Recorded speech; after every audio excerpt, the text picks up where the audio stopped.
ناظرین، اگلا پروگرام ہے اسوہ حسنہ۔ آپ کے سامنے نبی کریم صلی اللہ علیہ وسلم کی مبارک زندگی کو پیش کریں گے۔ بسم اللہ الرحمن الرحیم، الحمد للہ رب العالمین، والصلاة والسلام علی سید الانبیاء والمرسلین وعلی آلہ وصحبہ اجمعین، اما بعد فاعوذ باللہ من الشیطان الرجیم، بسم اللہ الرحمن الرحیم،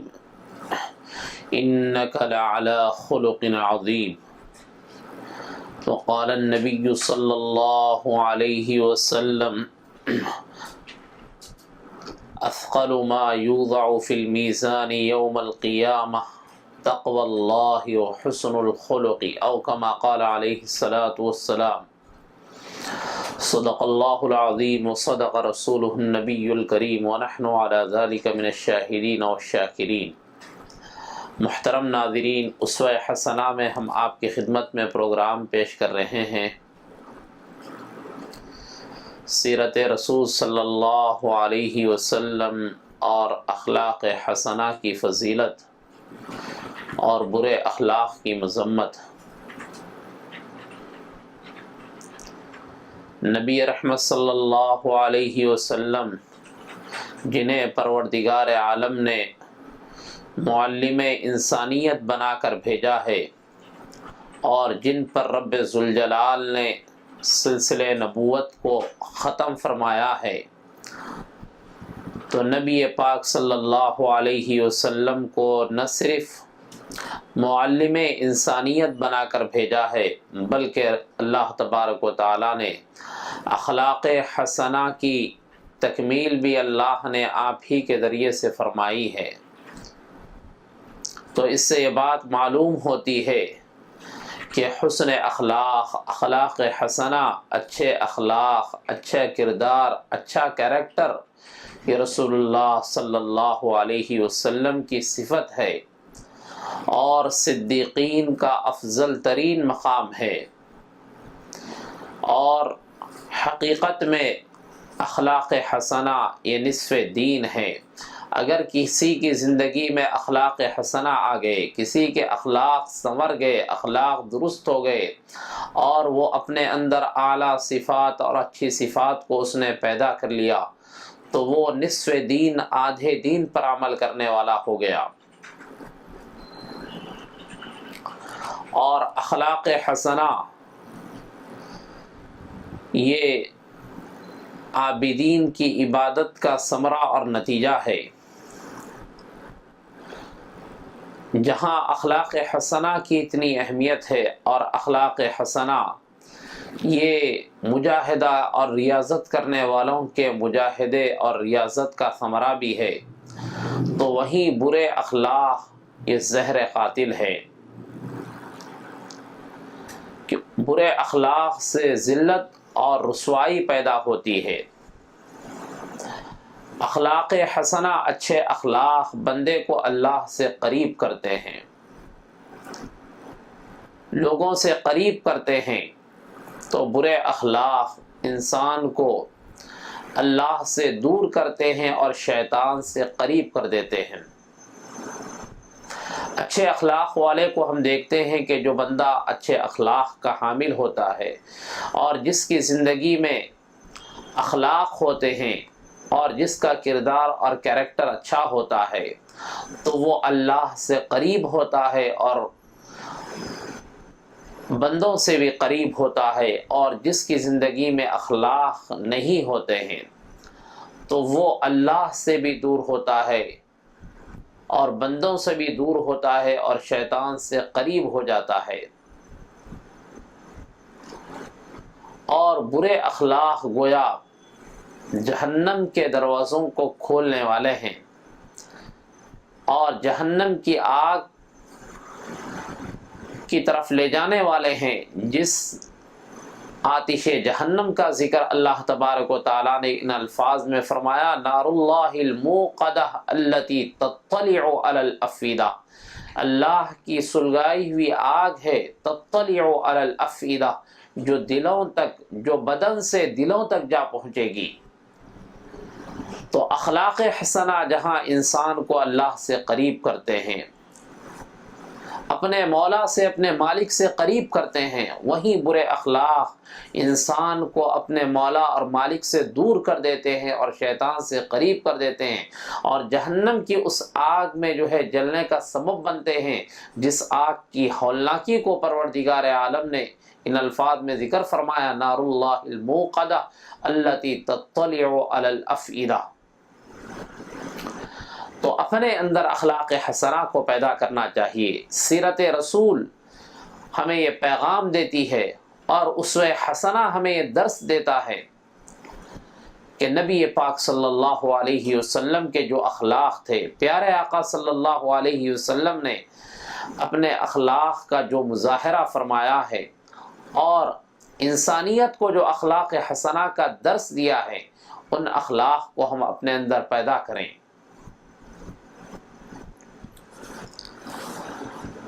جہاں اخلاق سیئہ، اخلاق خبیثہ، برے اخلاق جہنم میں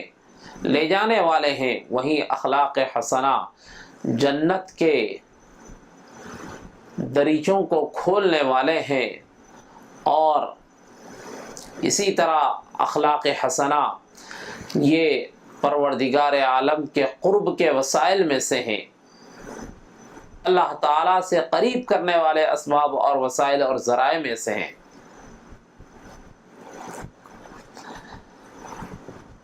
اور اخلاق خبیثہ، برے اخلاق، یہ دلوں کے امراض ہیں، دلوں کی بیماریاں ہیں۔ برے اخلاق، اخلاق خبیثہ انسان کو جس طرح دل کی بیماریاں انسان کو، بدن کی بیماریاں انسان کو دنیا کی زندگی سے محروم کر دیتے ہیں، بدنی جو امراض ہیں، بدن کی جو بیماریاں ہیں، جیسے کسی کو جو ہے کینسر لاحق ہوتا ہے، اور کوئی جو ہے کسی اور بدن کی بیماری میں مبتلا ہوتا ہے، تو بدن کی بیماریاں دنیا کی زندگی سے انسان کو محروم کر دیتے ہیں۔ اور جو دل اور روح کی بیماریاں ہیں، دل اور روح کی بیماریوں میں سے اخلاق خبیثہ، برے اخلاق بھی ہیں۔ برے اخلاق انسان کو آخرت کی زندگی سے محروم کر دیتے ہیں۔ ہم اور آپ دل کی بیماریوں کے ازالے کی تو فکر کرتے ہیں، دل کی بیماریوں کو دور کرنے کی پوری کوشش کرتے ہیں، پوری جد و جہد کرتے ہیں، اور اپنی طاقت و توانائیوں کو صرف کر دیتے ہیں دل کی بیماریوں کو دور کر، بدن کی بیماریوں کو دور کرنے کے لیے، لیکن دل اور روح کی جو بیماری ہے یعنی برے اخلاق، اس کے ازالے کے لیے ہم سنجیدہ نہیں ہوتے ہیں، اس کے ازالے کے لیے، اس کو دور کرنے کے لیے ہم زیادہ فکر نہیں کرتے ہیں۔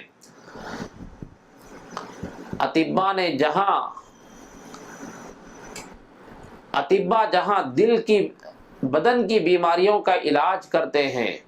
اور اس کے لیے دوائیں تجویز کرتے ہیں، حالانکہ دل اور بدن کی بیماریوں کے درمیان کوئی مناسبت نہیں ہے، لیکن بدن کی بیماریوں کے لیے، بدن کی بیماریوں کی تشخیص کی جاتی ہے اور ان کے لیے دوائیں تجویز کی جاتی ہے۔ مثلا کوئی بدن کی بیماری میں مبتلا ہے، شوگر میں مبتلا ہے، بلڈ پریشر میں مبتلا ہے، یا کسی کینسر میں مبتلا ہے، یا کسی اور مرض میں مبتلا ہوتا ہے، تو بدن کے ان امراض اور ان عوارض کی تشخیص کی جاتی ہے اور ان کے لیے دوائیں تجویز کی جاتی ہیں۔ لیکن اگر کوئی روح کی بیماریاں، روحانی امراض میں اگر کوئی مبتلا ہوتا ہے، کسی کے اخلاق درست نہیں ہوتے ہیں، اخلاق بگڑے ہوئے ہوتے ہیں، تو روح کی بیماریوں کے علاج اور معالجے پر زیادہ توجہ نہیں دی جاتی ہے۔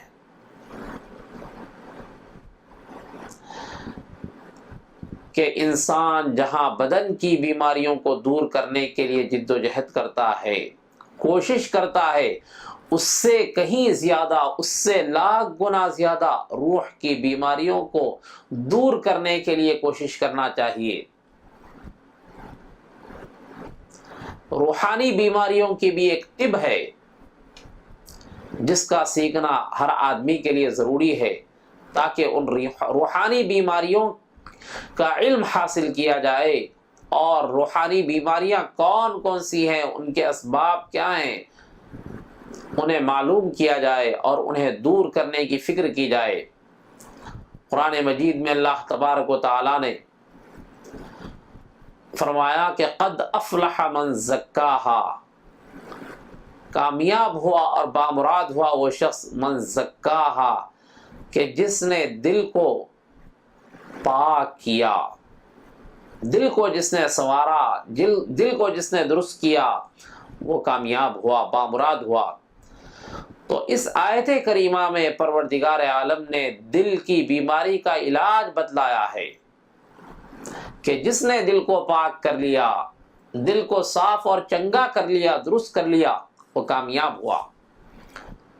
اور ایک دوسری آیت میں اللہ تبارک و تعالیٰ نے آگے فرمایا وَقَدْ خَابَ مَنْ دَسَّاهَا، اور نامراد ہوا وہ شخص من دساہا کہ جس نے دل کو فسق اور فجور میں دبا دیا، فسق اور فجور اور معصیتوں میں جس نے دل کو ملوث رکھا، وہ شخص نامراد ہوا، ناکام ہوا۔ تو اس آیت کریمہ میں پروردگار عالم نے دل کی بیماری سے غفلت برتنے کو ذکر کیا گیا، غفلت کو ذکر کیا ہے اللہ تبارک و تعالیٰ نے۔ تو محترم ناظرین، اخلاق حسنہ، یہ اخلاق حسنہ کے ذریعے سے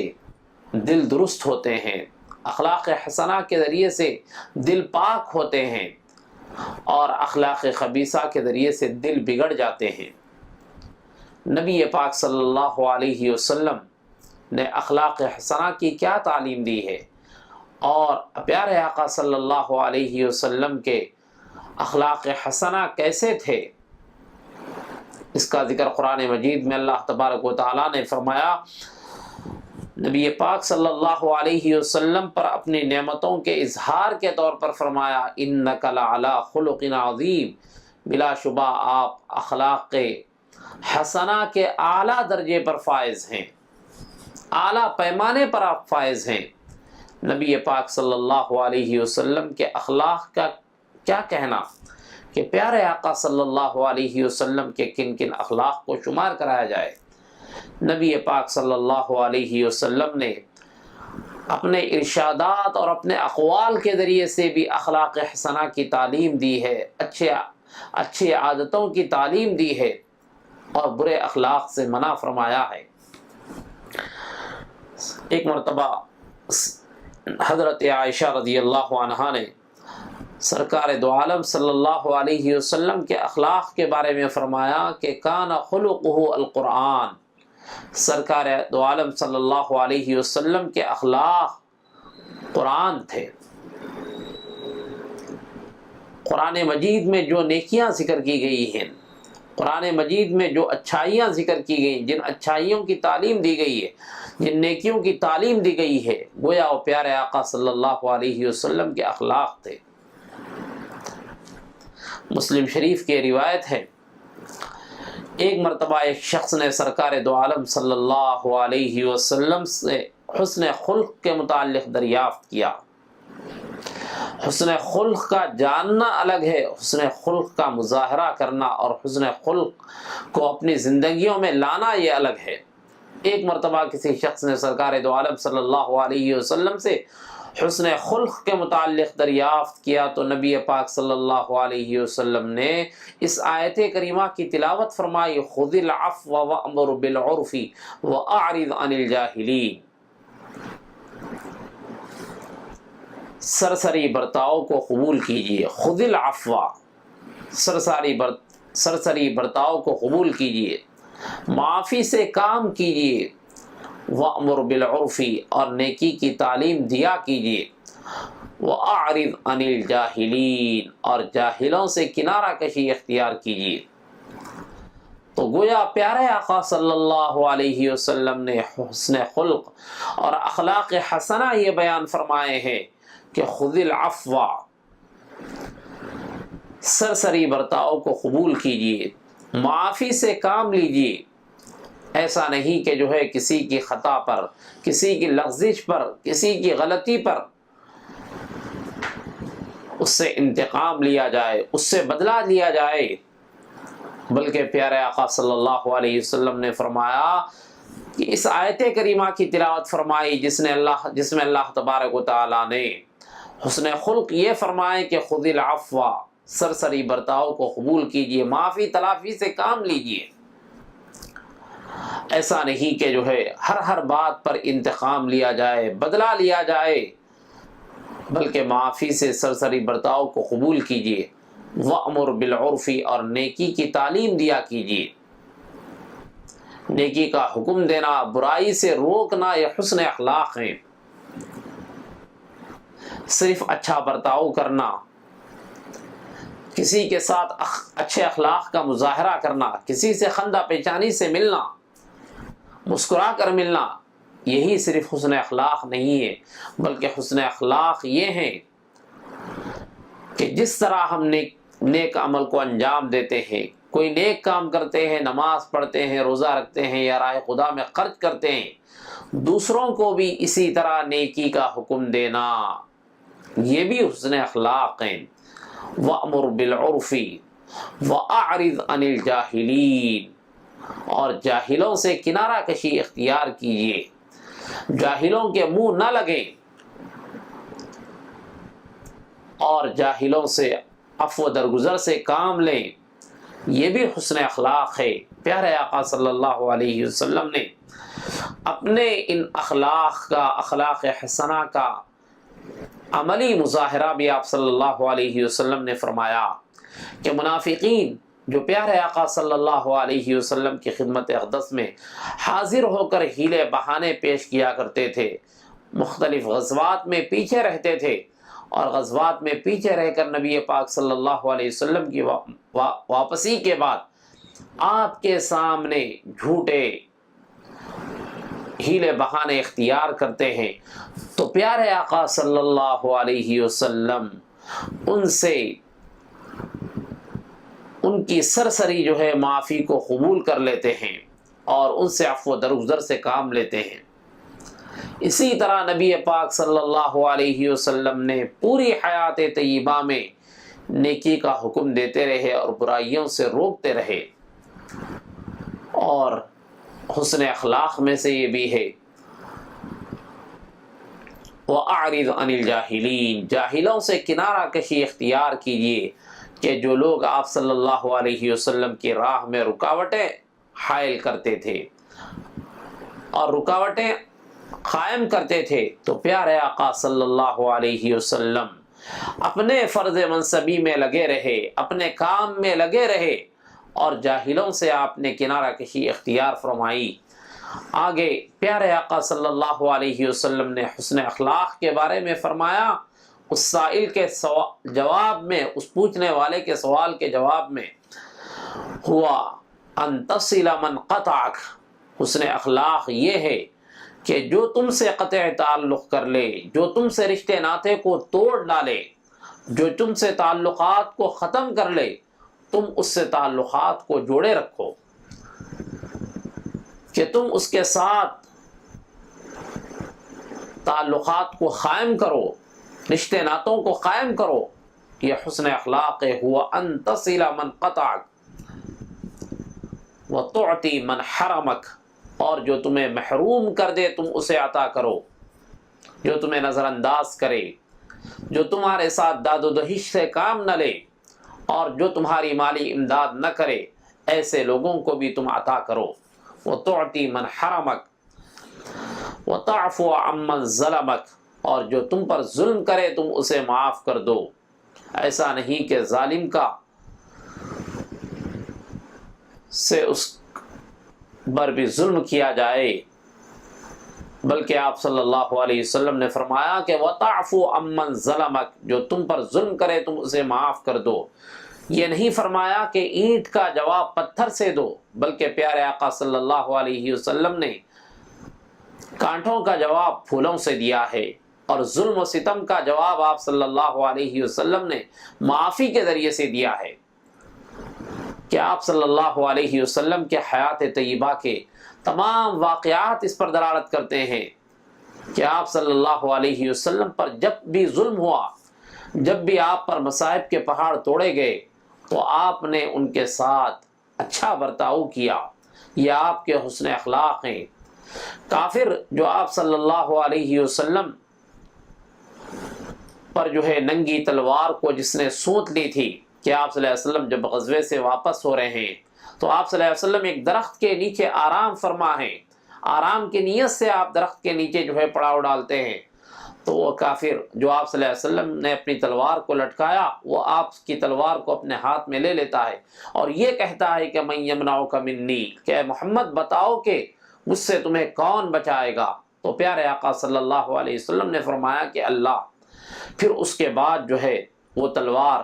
اس پر کپ کپی طاری ہو گئی اور وہ تلوار اس کے ہاتھ سے چھوٹ گئی، تو نبی پاک صلی اللہ علیہ وسلم نے اس کے ساتھ حسن اخلاق کا برتاؤ کیا، اسے آپ نے معاف کر دیا۔ فتح مکہ کا واقعہ ہمارے سامنے ہے کہ جن لوگوں نے پیارے آقا صلی اللہ علیہ وسلم کو تکلیفیں دی اور آپ کو مکے سے نکال باہر کیا اور آپ صلی اللہ علیہ وسلم پر عرص حیات کو تنگ کر دیا، نبی پاک صلی اللہ علیہ وسلم نے ان سے انتقام نہیں لیا بلکہ ان کے ساتھ معافی سے کا آپ نے برتاؤ کیا۔ یہ پیارے آقا صلی اللہ علیہ وسلم کے حسن اخلاق تھے۔ تو نبی پاک صلی اللہ علیہ وسلم نے حسن اخلاق یہ بیان فرمائے ہیں، وَأَن تَصِلَ مَن قَطَعَكَ، جو تم سے رشتوں کو توڑ لے تم اس سے رشتوں کو جوڑو۔ ایسا نہیں کہ جو لوگ ہم سے رشتوں کو اچھے رکھتے ہیں، رشتے ناتوں کو اچھے رکھتے ہیں، تعلقات کو اچھے رکھتے ہیں، ہم بھی ان سے تعلقات کو اچھے رکھیں، یہ کمال نہیں ہے، بلکہ کمال یہ ہے، حسن اخلاق یہ ہے، اخلاق حسنہ یہ ہے کہ جو تعلقات کو توڑ دیں ان سے تعلقات کو جوڑیں۔ جیسا کہ ایک اور حدیث میں نبی پاک صلی اللہ علیہ وسلم نے حسن اخلاق اور اعلیٰ اخلاق کی تعلیم دیتے ہوئے فرمایا کہ صل من قطعک واعف عمن ظلمک واحسن الی من اساء الیک۔ اخلاق حسنہ یہ بیان فرمائے، صل من قطعک، جو تم سے تعلقات کو توڑ لے تم اس سے تعلقات کو جوڑے رکھو، واعف عمن ظلمک، اور جو تم پر ظلم کرے تم اسے معاف اور درگزر کر دو، واحسن الی من اساء الیک، اور جو تمہارے ساتھ برا برتاؤ کرے اور تمہارے ساتھ برے طریقے سے پیش آئے تم اس کے ساتھ اچھا برتاؤ کرو، اچھائی کے ساتھ اس کے ساتھ پیش آؤ۔ نبی پاک صلی اللہ علیہ وسلم کے یہ اخلاق حسنہ تھے کہ آج امت کو اس بات کی ضرورت ہے کہ ہم ان اخلاق کو اپنے اندر پیدا کریں، اخلاق حسنہ سے اپنے آپ کو آراستہ کریں کہ دین اسلام کو اللہ نے جو بلندی عطا فرمائی اور اسلام کی جو نشر و اشاعت ہوئی اور اسلام جو پھیلا ہے یہ اخلاق کی وجہ سے پھیلا ہے، اخلاق حسنہ کی وجہ سے۔ کہ آج دشمنان اسلام یہ کہتے ہیں کہ اسلام تلوار کے زور سے پھیلا ہے، تلوار کی قوت سے، شمشیر کی قوت سے پھیلا ہے، نہیں، بلکہ اسلام اخلاق حسنہ کی قوت سے پھیلا ہے، اخلاق کی اور کردار کی قوت سے اسلام پھیلا ہے۔ نبی پاک صلی اللہ علیہ وسلم کے اخلاق کیا تھے؟ بخاری شریف کی روایت میں ہے کہ جب پیارے آقا صلی اللہ علیہ وسلم پر پہلی وحی نازل ہوتی ہے تو آپ صلی اللہ علیہ وسلم گھبراہٹ کی حالت میں اپنے گھر آتے ہیں، تو حضرت خدیجہ رضی اللہ عنہا نے جن الفاظ سے تسلی دی ہے یہ آپ کے اخلاق حسنہ کو بتلاتے ہیں۔ اللہ تعالی ہمیں اخلاق حسنہ کو اپنے اندر پیدا کرنے کی توفیق عطا فرمائے اور برے اخلاق سے اللہ تعالی ہم سب کی حفاظت فرمائے۔ وآخر دعوانا الحمدللہ رب العالمین۔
اگلا سوال ہے کہ جدید ترقی نے انسان کو کیا دیا ہے؟ جدید سائنسی ترقی کے نتیجہ میں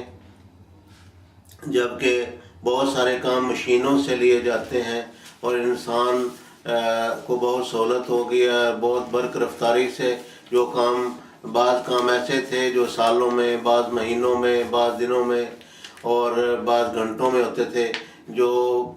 کئی گنا وقت جو ہے اس پہ کم صرف ہوتا ہے اور بہت ساری سہولتیں ہو گئی ہیں۔ لیکن مشینی دور کی وجہ سے انسان چونکہ جسمانی کسرت نہیں کرتا اور بہت ساری ایسی سرگرمیاں ہیں جو مشینوں کے ذریعے سے سر انجام دینے سے انسان ان سے بالکل فارغ ہو گیا ہے، جس کے نتیجہ میں اس کی ورزش نہ ہونے کے برابر رہ گئی ہے، اور اس کے نتیجہ میں بہت ساری بیماریاں، ذیابیطس اور بلڈ پریشر اور جوڑوں کا درد، بہت ساری بیماریاں ایسی ہیں جنہوں نے انسان کو گھیر لیا ہے۔ اگلا سوال ہے بلڈ پریشر کی علامات کیا ہیں؟ ہلکے اور درمیانے درجہ کی جو بلڈ پریشر ہے بعض اوقات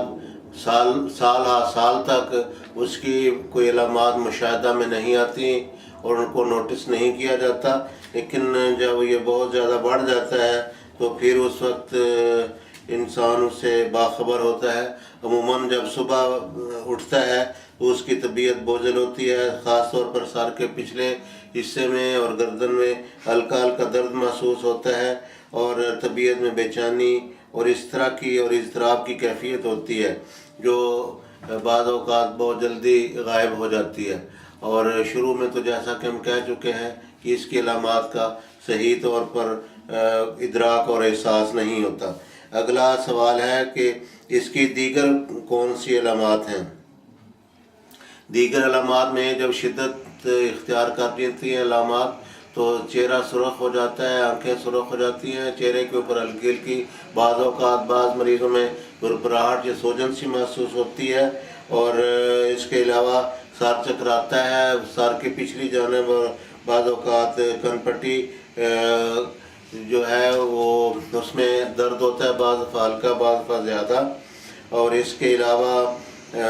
دل کی دھڑکن تیز ہو جاتی ہے، طبیعت میں اضطراب، بے چینی اور غصہ اور جذباتیت زیادہ ہو جاتی ہے۔ بلا وجہ بعض اوقات انسان کو غصہ آ جاتا ہے جس کی کوئی جائز وجہ نہیں ہوتی، انسان جذباتیت کا شکار ہو جاتا ہے، اور اس کے ساتھ ساتھ بعض اوقات جب بلڈ پریشر میں اضافہ ہوتا ہے تو اس کو نیند کے مسائل بھی لاحق ہو جاتے ہیں۔ اگلا سوال ہے کہ اگر بلڈ پریشر کو کنٹرول نہ کیا جائے تو کیا ہو سکتا ہے؟ اس کے نتیجہ میں ہارٹ اٹیک ہو سکتا ہے اور معذوری ہو سکتی ہے اور اس طرح کی اور کئی ایک پیچیدگیاں جو لاحق ہو سکتی ہیں۔ زیادہ تر بلڈ پریشر کیسے لوگوں کو لاحق ہوتا ہے؟ یہ زیادہ تر ایسے لوگوں کو جو دباؤ، تناؤ، کھنچاؤ میں مبتلا ہوں ان کو زیادہ ہوتا ہے، اور اس کے علاوہ ان کا غذائی نظام بالکل غلط ہوتا ہے، غیر قدرتی، غیر فطری ہوتا ہے، اور ان کا رہن سہن بھی غیر فطری، اور ان کے نظام زندگی میں جو نارمل قسم کا نظام زندگی ہے اس سے ان کا نظام زندگی ہٹ کر واقع ہوتا ہے۔ اگلا سوال ہے کہ بلڈ پریشر کے اسباب و محرکات کیا ہیں؟ اس کے اسباب و محرکات کافی گہرے ہیں، اور یہ ایک ہمارے خیال کے مطابق مادی بھی ہیں اور غیر مادی بھی ہیں۔ جہاں تک مادی کا تعلق ہے تو ایسی محرکات کا استعمال بلڈ پریشر کو بڑھاتا ہے، مثال کے طور پر الکوہل کا استعمال ہے، اور ایسی ادویات کا جو نقصان دہ ہوتی ہیں ان کا استعمال بھی اس کا باعث بن سکتا ہے، اور تمباکو نوشی ہے۔ اسی طرح گرم مسالہ جات، گوشت، انڈے، تیز نمک، مرچ، ایسی محرک غذائیں خون میں گاڑھا پن پیدا کرتی ہیں، اعصاب میں تحریک پیدا کرتی ہیں، ان کے نتیجہ میں بلڈ پریشر بڑھ سکتا ہے۔